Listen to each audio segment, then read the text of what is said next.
창세기 강의 121번째 시간입니다. 요셉을 축복한 야곱은 이제 그의 모든 아들들에게 축복을 하게 됩니다. 그래서 우리는 창세기 49장을 일반적으로 야곱의 축복 그렇게 부르고 있죠. 그러나 야곱의 축복이라고 부르기에는 축복이라고 하는 단어가 그렇게 많이 등장하지 않습니다. 오직 요셉 49장 25절에서 26절을 읽어보시면 요셉을 축복할 때만 이 축복이란 단어가 등장하게 되는 것을 보게 됩니다. 그래서 오늘 저도 편의상 야곱의 축복이라는 말을 사용하기는 하지만 사실은 이 창세기 49장과 신명기 33장 모세의 유언이 너무도 흡사하게 닮아 있어서 원래는 야곱의 유언이다 이렇게 부르는 것이 훨씬 더 옳을 듯 싶습니다. 야곱의 축복, 편의상 축복이라고 그냥 저와 여러분들이 부르겠습니다. 이 축복은 예언적 성격이 아주 강하죠. 그래서 본문 1절에서 야곱은 아들들에게 이렇게 이야기합니다. 우리가 다 같이 1절을 읽어보겠습니다. 시작. 야곱이 그 아들들을 불러 이르되 너희는 모이라. 너희가 후일에 당할 일을 내가 너희에게 이르리라. 아멘. 모이라 라고 하는 것은 적어도 단순히 모여 그런 뜻이 아니라 공동체, 회중을 얘기합니다. 구약의 교회를 이야기하는 것이고 야곱의 심중에 훗날에 하나님께서 이루실 교회를 바라보고 있음이 분명합니다. 그것을 제가 여러분들에게 입증해 드리려고 그러고, 여러분 또한 후일에 당할 일 이렇게 얘기하면 우리가 생각할 때 단순한 미래, 야곱의 아들들이 미래에 어떻게 살겠구나 라고 하는 것을 우리가 언뜻 생각하기 쉽습니다. 그런데 사실은 후일이라고 하는 단어는요, 세상의 끝날 혹은 역사의 마지막 이런 뜻을 가지고 있습니다. 그러니까 단순한 미래가 아니라 세상의 끝날, 하나님의 심판과 역사의 마지막 종결을 이야기하는 단어예요. 그러니까 야곱이 지금 교회를 통해서, 모이라고 하는 회중을 통해서 유언하는 것은 무엇이냐면 하나님의 구속사의 완성이라는 거예요. 여러분, 우리가 하나님 구속사의 완성, 하나님 역사의 종결의 가장 중요한 것이 무엇이냐면 저와 여러분들이 잘 알고 있다시피 죄에서 구속하실 구속자 예수 그리스도 이야기 아니겠습니까? 그렇다고 한다면 야곱의 아들들을 위한 유언 가운데 예수 그리스도의 모형이나 예수 그리스도의 모습이 우리에게 보여져야 되는 것 아니겠습니까? 여러분들은 어떻게 생각하시는지 모르겠지만 49장을 읽어보면 온통 예수 그리스도 이야기밖에 없어요. 미리 말씀을 드리지만 야곱은 자기 자신을 기르시고 여기까지 출생에서부터 양육해 주신 목자 되신 하나님의 은혜의 입각에서 하나님이 비전으로 가신 교회의 꿈과 그 교회를 통해서 이루어지게 될 그리스도 예수의 구속사를 자녀들의, 아들들의 미래에 심어둠으로 말미암아 아들들로 하여금 너희 인생이 평범한 인생이 아니다, 하나님의 구속사를 이루어야 될 하나님의 특별한 사명이 있는 자라는 사실을 마지막에 확실하게 그들의 심령 속에 심어주고 있는 거예요. 그러면 예수 그리스도의 모습이 어디에 있을까요? 먼저 10절을 한번 읽어보겠습니다. 49장 10절입니다. 시작. 규가 유다를 떠나지 아니하며 통치자의 지팡이가 그 발 사이에서 떠나지 아니하기를 실로가 오시기까지 이르리니, 실로가 무엇이냐면 메시아의 다른 상징적 언어이거든요. 여러분 18절 한번 볼까요? 또한 18절은 보다 확실하게 예수 그리스도를 이름까지 히브리어로 넣어서 얘기합니다. 18절 시작. 여호와여 나는 주의 구원을 기다리나이다. 여러분들이 잘 아시는 대로 구원, 여러분 여호수와 예수와 예수 히브리어로 다 똑같은 말입니다. 구원이란 단어가요. 그러니까 직접적으로 예수 그리스도를 상징하는 단어일 뿐만 아니라 표하는 말들이 저렇게 내포되어 있습니다. 뿐만 아니라 24절을 한번 읽어보겠습니다. 24절 시작. 요셉의 활은 돌이여 굳세며 그의 팔은 힘이 있으니 이는 야곱의 전능자 이스라엘의 반석인 목자의 손을 힘입으리라. 아멘. 전능자, 여러분 창조 때 참여하셨던 예수 그리스도라는 것을 요한복음 1장을 통해서 알고 있고, 예수 그리스도께서 요한복음 10장에서 자기 자신을 선한 목자다 선언도 하셨습니다.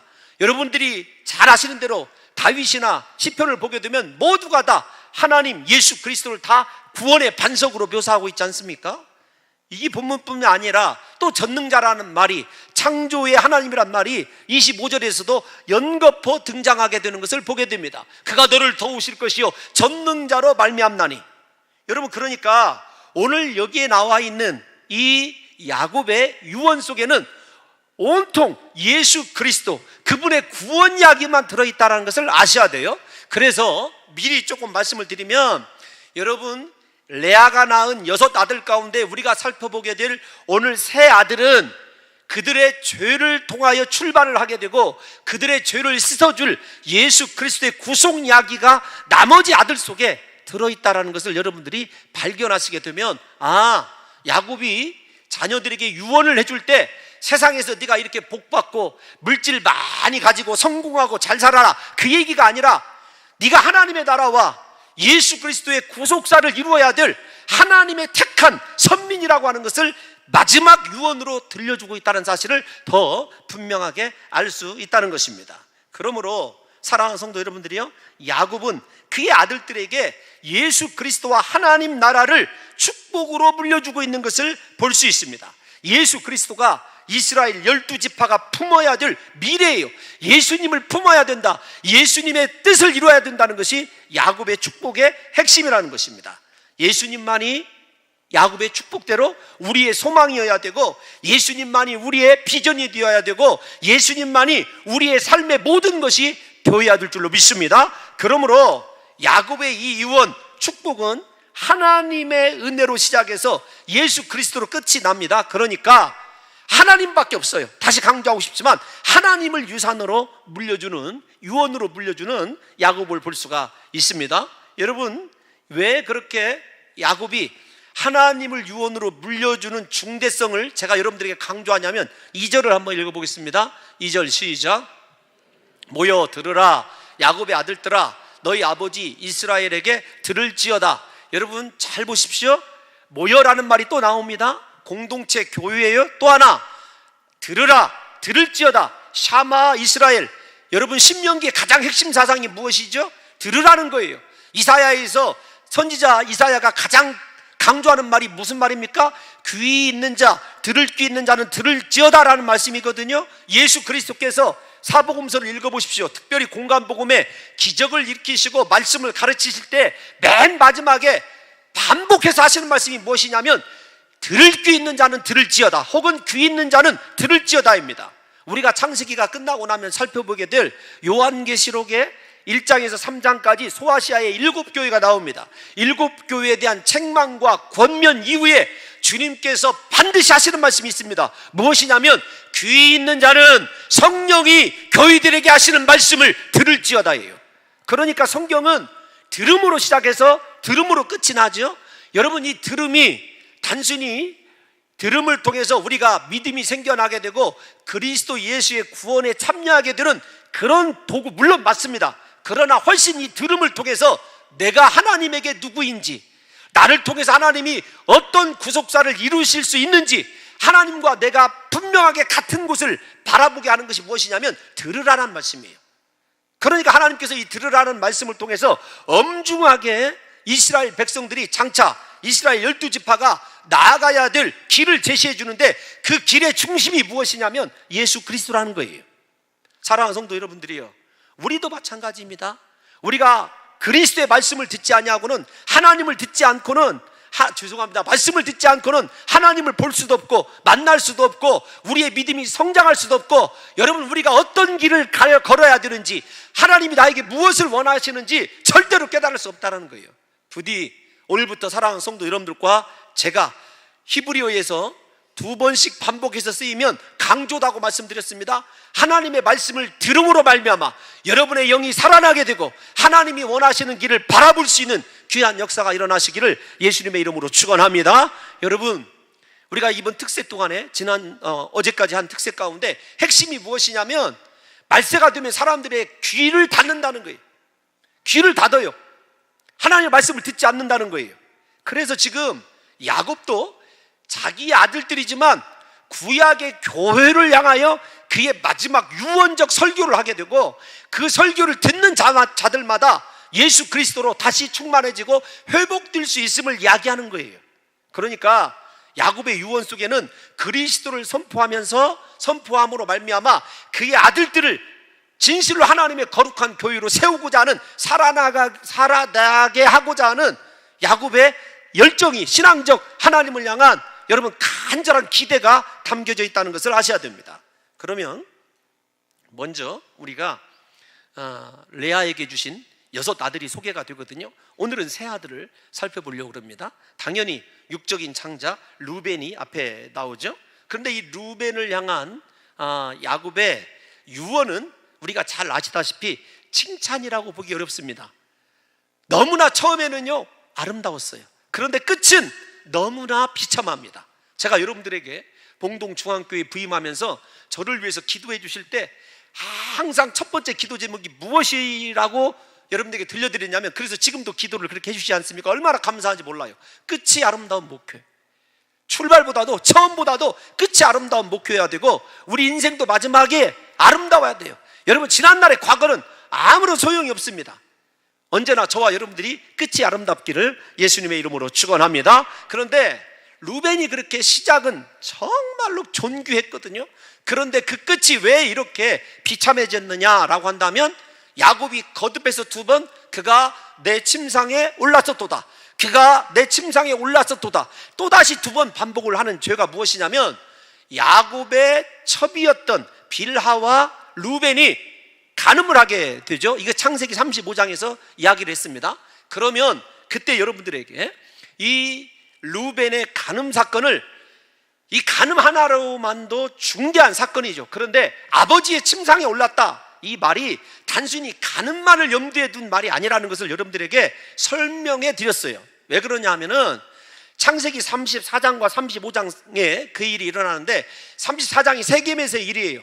세겜에서 그렇게 세겜 족속들을 진멸을 하고 나름대로 얻을 것 다 얻었습니다. 그런데 그 아들들에게 돌아온 것은 무엇이냐면 야곱의 심각한 책망이었어요. 자기들이 살인할 때는, 자기들이 그 일을 수습할 때는 모른 척하고 있다가 결과가 나오게 되니까 그들의 행위에 대해서 비난하는 야곱에 대해서 아들들이 여러분 반감을 품기 시작하고, 아버지에 대한 권위를 그들이 찬탈하기 시작하는 거예요. 아버지 야곱에 대한 반역을 도모하기 시작합니다. 그 반역을 도모하는 징표가 무엇이냐면 후궁 혹은 첩을 취하는 행위였어요. 여러분, 이것이 이해가 잘 가시지 않는다면 그때의 기억을 좀 되살리셔서 사무엘하 16장에 보게 되면, 아버지 다윗을 배반하는 압살롬이 예루살렘을 버리고 도망할 때 다윗이 그의 성전에다가, 궁전에다가 10명의 후궁을 남겨놓고 가지 않습니까? 아이도벨이라고 하는 다윗에게 정말로 중요한 모사가 압살롬에게 붙어서 얘기하는 것이 무엇이냐면, 제일로 첫 번째 해야 될 일이 무엇이냐면 아버지의 후궁들을 취하라는 거예요. 우리의 정서로는 이해가 가지 않지만 그것이 무엇이냐면, 내가 아버지를 능가하는 자다, 아버지의 모든 권위로 아버지까지도 내가 제압한 자다라고 하는 상징적 표현이거든요. 그러니까 여러분들이 이 창세기 35장에 있었던 루벤의 빌하와의 간음 사건을 단순한 간음으로 봐오지 말아야 되고, 그때 무능해 보이고 또 나약해져 버린 야곱에 대한 하나님이 허락하시지 않는 권위에 대한 찬탈 사건이고 반역 사건이라는 것을 여러분들이 염두에 두셔야 된다는 것입니다. 그러니까 여러분, 이 일을 통해서 이스라엘 사람들은, 이스라엘의 역사가들은 이 루벤의 아버지 야곱에 대한 반역 사건을 굉장히 중요하게 다룹니다. 우리 다 같이 역대상 5장 1절에서 2절을 한번 읽어보도록 하겠습니다. 왕들의 이야기를 써놓는 역대기에 왜 저 얘기가 쓰여져 있는지를 여러분들이 중요하게 생각해야 돼요. 역대상 5장 1절에서 2절 시작. 이스라엘의 장자 루벤의 아들들은 이러하니라. 루벤은 장자라도 그의 아버지의 침상을 더럽혔으므로 장자의 명분이 이스라엘의 아들 요셉의 자손에게로 돌아가서 족보에 장자의 명분대로 기록되지 못하였느니라. 2절도 봐요. 유다는 형제보다 뛰어나고 주권자가 유다에게서 났으나 장자의 명분은 요셉에게 있느니라. 아멘. 단순한 요셉에게 장자의 축복이 물려갔다는 이야기가 아니라, 역대기의 사건이 왜 루벤과 야곱의 집을 이야기부터 핵심에다 두고 시작하냐면 절대로 아버지 권위에 대한 모반과 혁명을 금하고 있는 거죠.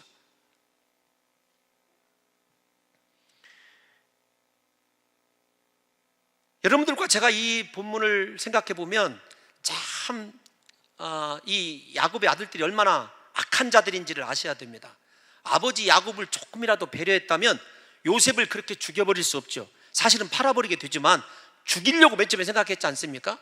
야곱의 권위가 얼마나 땅에 떨어져 있는지 그들이 다 아버지를 대신해서 무엇이든지 할 수 있고 살인도 할 수 있고 축복도 자기들이 다 마음대로 좌지우지할 수 있다고 생각한 사람들이 그의 아들들이고, 대표적인 사람이 누구냐면 루벤이라는 거예요. 그런데 루벤을 이야기할 때 3절에 보면 이렇게 이야기합니다. 야곱이 이렇게 이야기하죠. 3절을 보겠습니다. 시작. 루벤아, 너는 내 장자요, 내 능력이요, 내 기력의 시작이라. 위풍이 월등하고 권능이 탁월하다마는. 그러니까 그의 처음 모습이 얼마나 좋은 단어로, 여러분들 생각해 보십시오. 다른 아들 가운데 기력의 시작이다, 위풍이 월등하고 권능이 탁월하고, 오늘날로 얘기하면 네가 가장 명예롭고 존귀한 자다, 그런 뜻이란 말이에요. 그런 뜻이란 말이에요. 그런데 이 루벤의 능력과 권능이 그 침상에 올랐도다, 침상에 올랐도다. 여러분, 단순히 권력 찬탈 사건, 아버지와 같이 되는 사건이라고 여러분들이 받아들이기 어려우면 그냥 아버지 첩과 가늠한 사건, 이렇게 생각하십시오.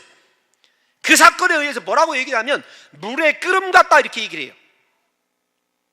여러분, 물이 끓으면 어떻게 되죠? 흘러 넘치게 되죠, 처음에는. 그러다가 계속 끓이면 어떻게 되죠?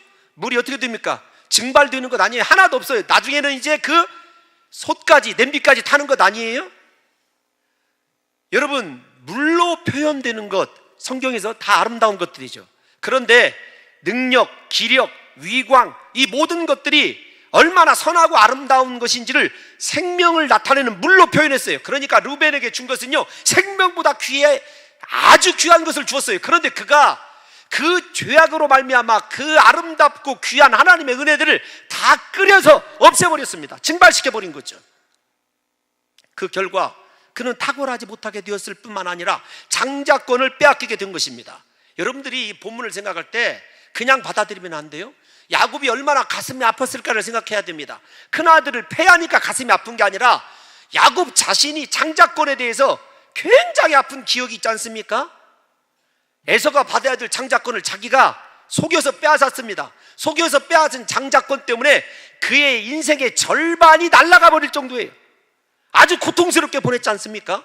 그런데 그 고통을 자기만 겪은 것이 아니에요. 빼앗겼던 에서의 아픔과 에서의 분노를 누가 잘 알고 있냐면 야곱이 잘 알고 있어요. 그런데 그 일을 지금 누가 하고 있냐면 야곱 자신이 하는 거예요. 루벤이 받아야 될 그 축복을, 장자의 축복을 요셉에게 옮겨감으로 말미암아 루벤이 자신의 형이었던 에서가 평생 가슴에 품고 살아야 됐던 분노가 그의 마음속에 머물 것이라는 것을 야곱이 잘 알고 있는 거죠.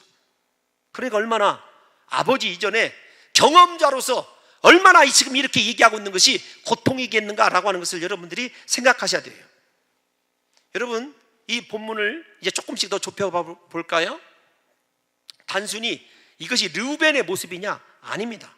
하나님의 형상으로 창조되어 그렇게 지혜롭고 탁월하여 하나님과 아름다운 교제를 나누었던 아담이 선악과를 따먹음으로 말미암아 자신 안에 있는 축복과 지혜를 끌어넘치게 해버렸어요.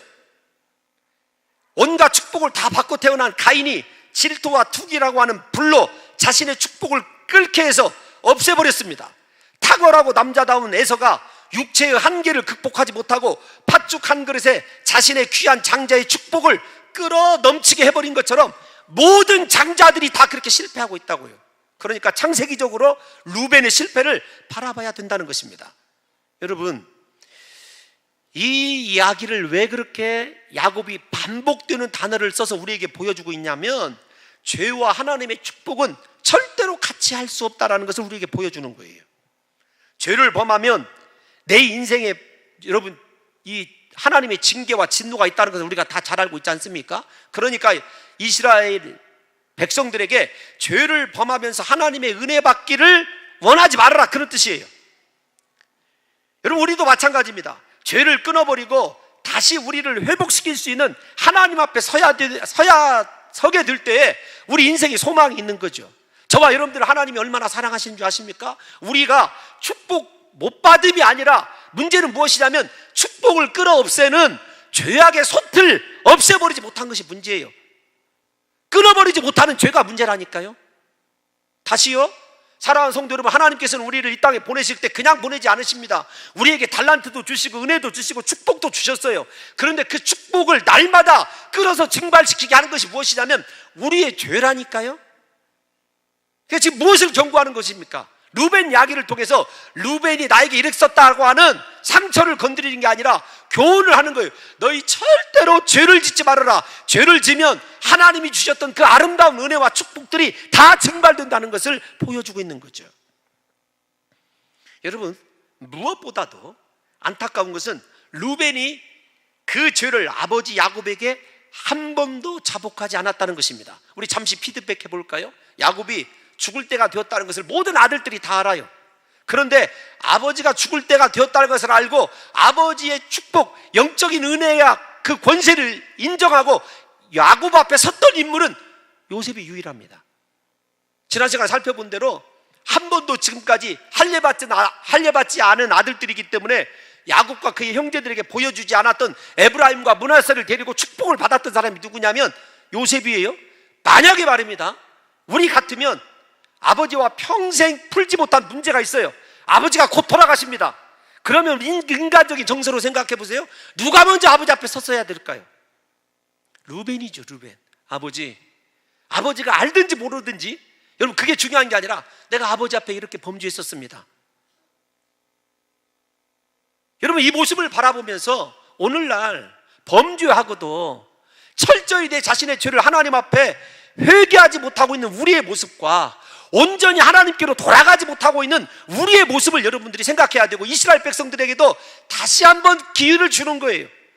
범죄하는 것이 문제가 아니라 끝까지 하나님 앞에 서서 그분 앞에 회개하고 그분의 은혜로 회복되어야 될 인생을 교훈하고 있는 야곱의 이 이야기를, 이 심정을 우리가 받아들여야 된다는 거죠.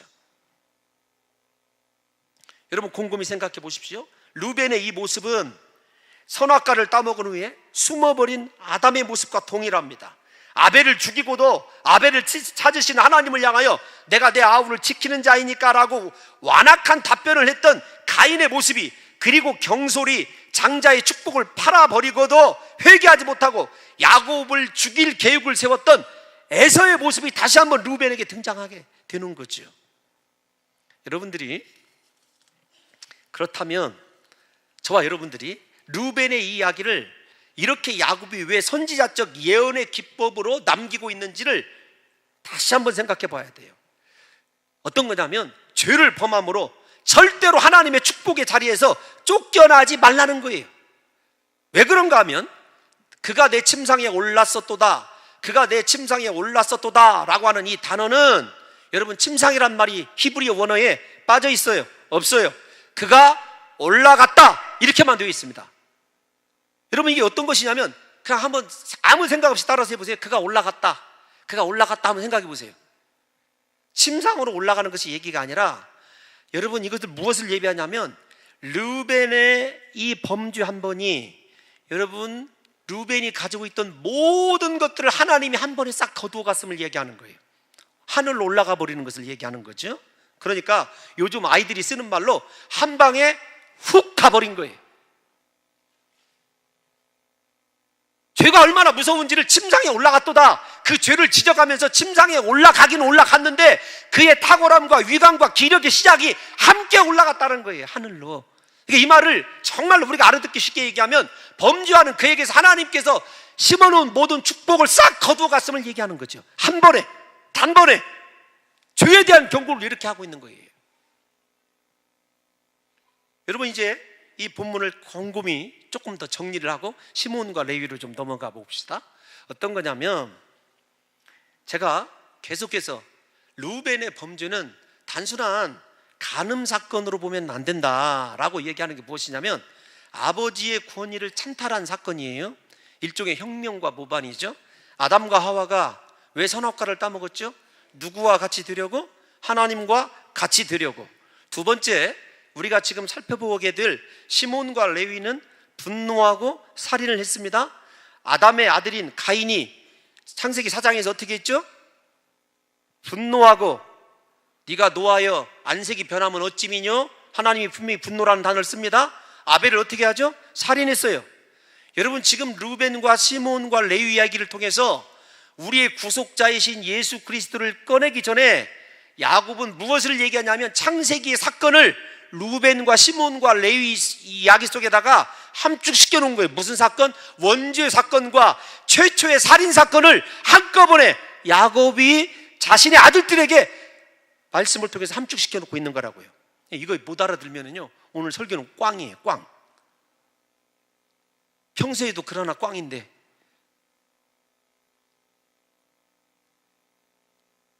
그 죄에 대한 결과가 무엇이냐? 우리가 이 땅 가운데서 아무리 선하고 복 있게 살아가는 것 같아도 하나님이 우리에게 주었던 소중한 거 한꺼번에 한 번에 거둬갈 수 있어요. 육체 껍데기만 루벤처럼 남겨올 수 있다니까요. 저와 여러분들이 이미 껍데기만 남아있는 사람인지 몰라요. 제가 이 본문을 묵상하면서 제가 흔히 쓰는 말로 너무 가슴이 아프더라고요. 야, 정말로 예수 잘 믿었어야 되는데, 예수 깨끗하게 잘 믿었어야 되는데. 그러면 여러분, 이렇게 하나님과 같이 되는 사건, 루벤이 아버지와 같이 되고 싶어서 아버지가 약해졌을 때 권위를 찬탈한 이 사건과 더불어서 이어지는 시몬과 레위의 분노, 가인의 아벨을 죽인 것과 동등한 사건을 살펴보면 성경은 시몬과 레위는 형제다 이렇게 얘기를 합니다. 여러분, 성경을 자세히 보세요. 시몬과 레위는 형제다. 아니, 그걸 모르는 사람이 누가 있어요? 야곱이 시몬과 레위가 형제라는 걸 모를까요? 지금 쫙 야곱이 루벤부터 얘기하면 루벤도 시몬의 형제요, 다 형제예요. 그런데 왜 시몬과 레위만 형제라는 말을 써놨을까요? 일단은 여러분들이 이렇게 이야기를 들으시면 부정적인 의미라는 것을 아시게 될 거예요. 우리는 시몬과 레위가 형제라는 사실을 알고 있음에도 불구하고 야곱이 너희들은 형제다 이렇게 얘기를 했을 때 좋은 이야기가 아니라 부정적인 의미로 시작한다는 것을 눈치채야 된다는 거죠. 왜 그러냐면 이들이 죄 짓는 일에 의기투합한 것을 강조하기 위한 말이라는 겁니다. 특별히 여기 그들의 칼이다 이렇게 번역된 말은 성경 66권에 딱 한 차례 등장하는 단어예요. 히브리어가, 이 단어가 옛날 성경이 훨씬 더 좀 가까웠어요. 여기 나오는 뭐 그들의 칼 이런 말보다 옛날 성경은 뭐라고 나왔었냐면 잔해하는 기계다 이렇게 나왔어요. 그러니까 잔해하는 기계, 그건 뭐냐면 잔혹하게 해치는 기계인데 오늘 우리 개역 개정판에서는 칼이다고 번역을 했어요. 그러니까 사실은 어떤 것인지 몰라요. 다만 여러 신학자들은 칼보다는 무엇에 가까웠냐면 잔해하는 기계인데 양쪽 날이 잘 맞아야 되니까 의기투합해야 되니까 형제로 돼야 되니까 가위로 봐요. 가위. 여러분, 가위가 무엇인지 모르시는 모양인데 봉동 사투리로 말씀드릴게요. 가세. 가세라고 여러분 아셔요? 가세는 저거예요. 하나로는 쓰일 수 없는 거예요. 그러니까 잔해하는 기계, 형제, 짝, 영어로 페어 그런 뜻이에요. 그러니까 그 칼로 번역이 딱히 옳은 건 아니지만 뭐 동일하죠. 살인하는 기계예요. 그런데 왜 가위해야 되냐면 시몬과 레위가 그렇게 날을 맞춰가지고 사람을 잘 죽였다, 형제다 그런 뜻이라니까요. 제 설명의 능력이 여기까지밖에 안 됩니다. 이 희귀한 단어, 성경에 단 한 번밖에 쓰이지 않은 이 단어를 통해서 모세는 이스라엘 백성들에게 경고하는 거예요. 다른 것은 몰라도 죄 짓는 일에는 의기투합하지 말으라는 거예요. 여러분, 이 경고대로 죄 짓는 일에 의기투합하지 말아라 이 말은 무슨 말이냐면 우리가 이 새벽 때 특별 새벽 예배 때 살펴본 디모데서에도 여러분 비방하고 죄 짓는 자들과 멀리 떠나라 여러분 그 말이 생각하면 됩니다. 다른 것은 몰라도 죄 짓는 일에는 절대로 하나 되지 말아라. 왜냐하면 우리 본성이요 죄 짓는 일에는요 얼마나 하나가 잘 되는지 몰라요. 본성에 대한 이야기입니다. 아닌 것 같습니까? 선한 일 하자 잘 여러분 따르지 않습니다. 저희 어렸을 때 경험만 봐도요 옛날에 마을에서 봉사활동 그런 거 있었거든요. 나오라 하면 잘 안 나옵니다. 야 오늘 밤에 수박 서리하러 간다 그러면은요 다 나와요.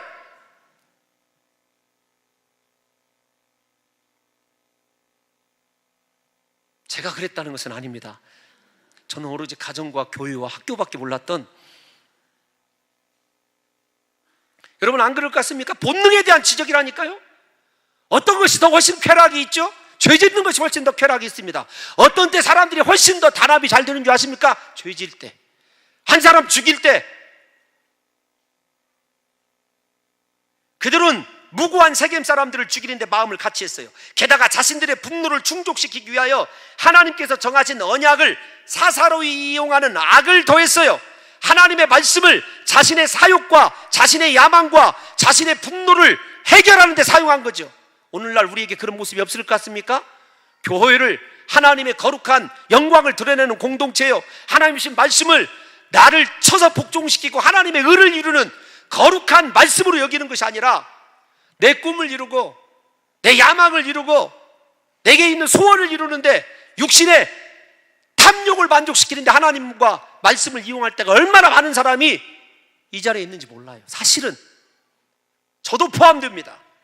그러므로 야곱은 이러한 시몬과 레위에게 뭐라고 얘기하자면 두 번의 부정 명령을 씁니다. 상관하지 말라, 참여하지 말라, 이렇게 얘기합니다. 상관하지 말라는 단어가 어디에서 나왔냐면, 여러분 창세기 19장에서 소돔과 고모라 사건 때 하나님의 거룩한 천사들이 롯의 집에 들어가니까 소돔 사람들이 다 몰려 나와서 그 사람들을 이끌어내라, 우리가 상관하리라, 그 뜻이에요. 그러니까 상관도 말고 참여도 말라는 말은 무엇이냐면 본능적으로 절대로 그들과 같이 하지 말라는 거예요. 이 말을 좀 자세히 설명하면 설교가 너무 길어지니까, 그러니까 죄 짓는 일에는요 절대로 마음도 통해서는 안 됩니다.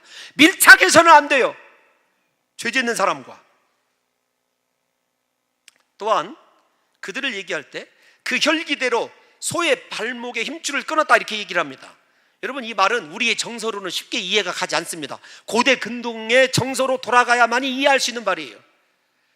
성경에 소의 발에 힘줄을 끊었다는 말이 그렇게 자주 등장하는 말이 아닙니다. 여러분 고대 근동에서 전쟁을 할 때 상대방의 기동성을 약화시키기 위해서 하는 이유는 무엇이냐면, 승리했어도 말을 잡아도 죽일 수 있는 시간이 없으니까 어떻게 하냐면 말의 힘줄만, 뒷발의 힘줄만 끊어요. 그런데 소의 발의 힘줄을 끊었다, 이 말은 무슨 말이냐면 과도히 징계했다, 그 뜻이에요. 그러니까 그들이 말이었으면 우두머리 세겜 추장의 아들만 죽였으면 그것으로 끝이 났으면 했는데 무고한 사람들까지 죽였다는 것을 언어적으로 고발하는 말이 소의 발에 힘줄까지 끊었다, 그 말입니다. 그러니까 자신의 감정을 억제하지 못하고 아무런 상관이 없는 사람들까지 해친 것을 야곱이 정확하게 고발하고 있는 거죠. 여러분 우리에게 이 본문을 통해서 주시는 말씀이 무엇이냐면 감정 조절이에요. 우리의 분노 조절입니다. 하나님이 허락하신 불량의 것을 생각하지 말라는 거예요.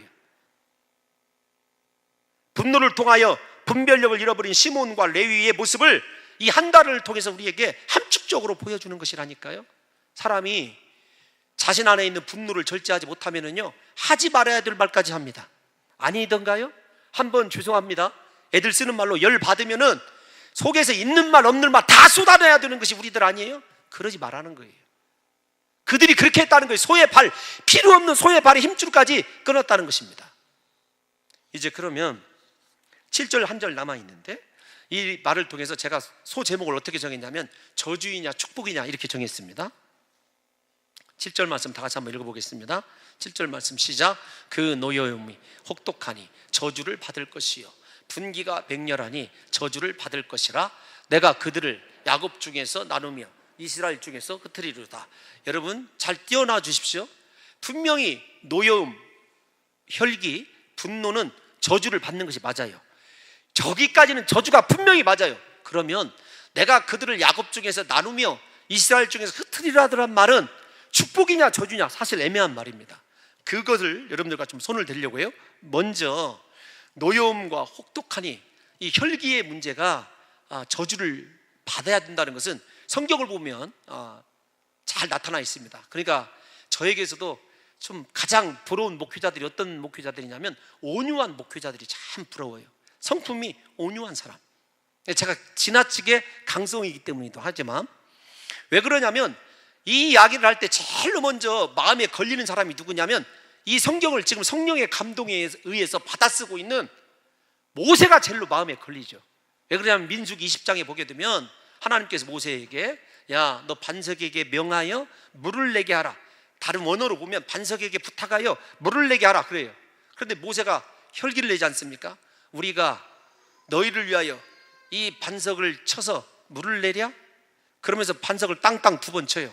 하나님이 그 사건 이후에 딱 뭐라고 얘기했냐면 모세야, 너는 이 백성들과 함께 절대로 가나안 땅에 가지 못한다. 저주죠. 그 부분에 대해서만 저주 아닙니까? 그러니까 혈기와 분노가 절대로 하나님의 의를 이루지 못해요. 구원을 이루지 못합니다. 그러니까 우리에게서 가장 중요한 것은 무엇이냐면 사도 바울도 디모데에게 자기 아들에게 가장 강조하는 것이 너 온유해라 그 뜻 아니겠습니까? 자기 자신이 온유하지 못했거든요.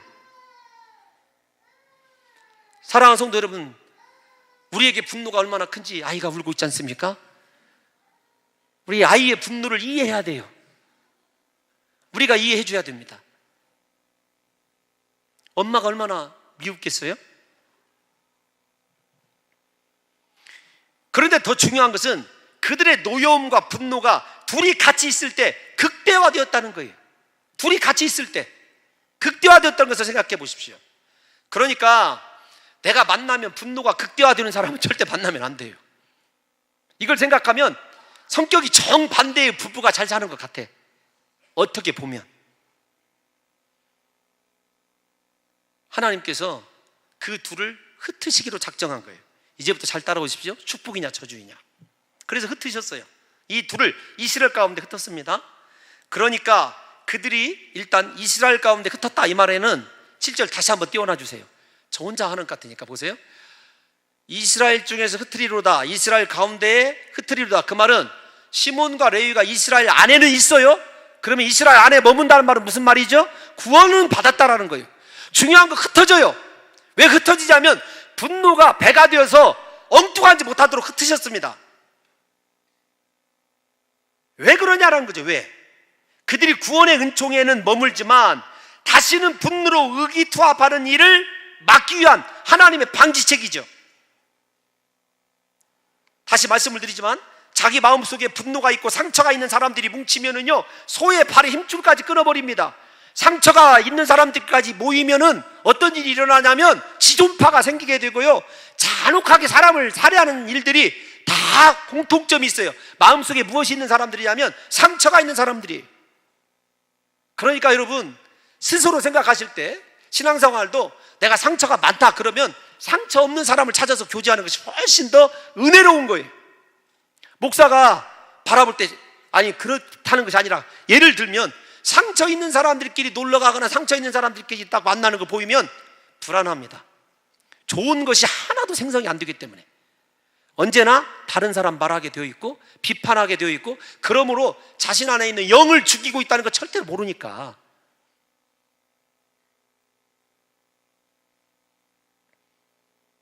하나님은 그들에게서 절대로 아름다운 열매가 나올 수 없다는 것을 알고 있어요. 그래서 흩어버리신 것이죠.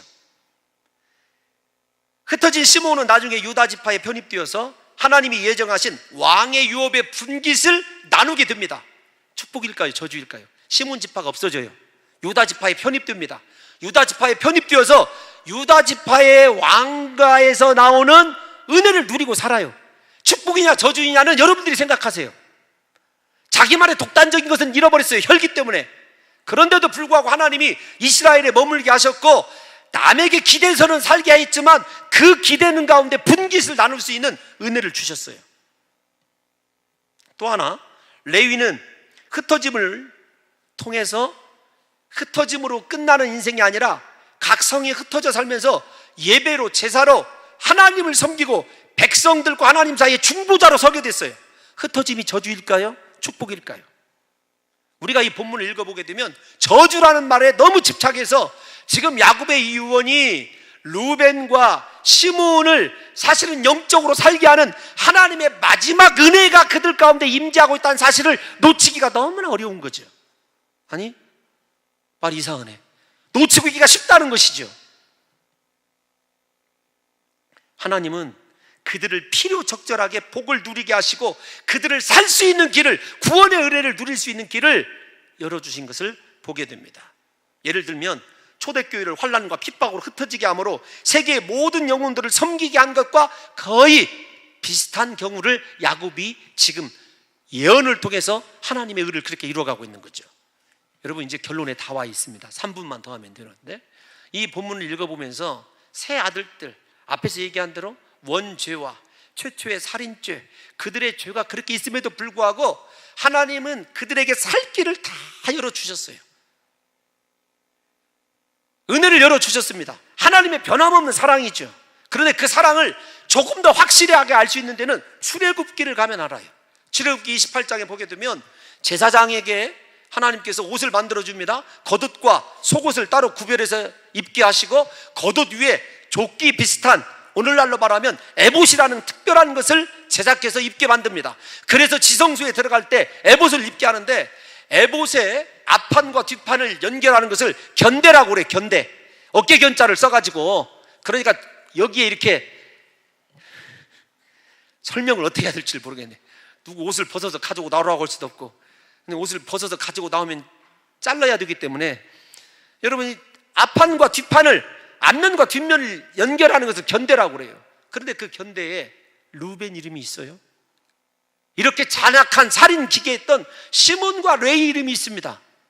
어깨는 무엇을, 제사장의 어깨는 무엇을 상징하냐면 하나님의 영광을 상징해요.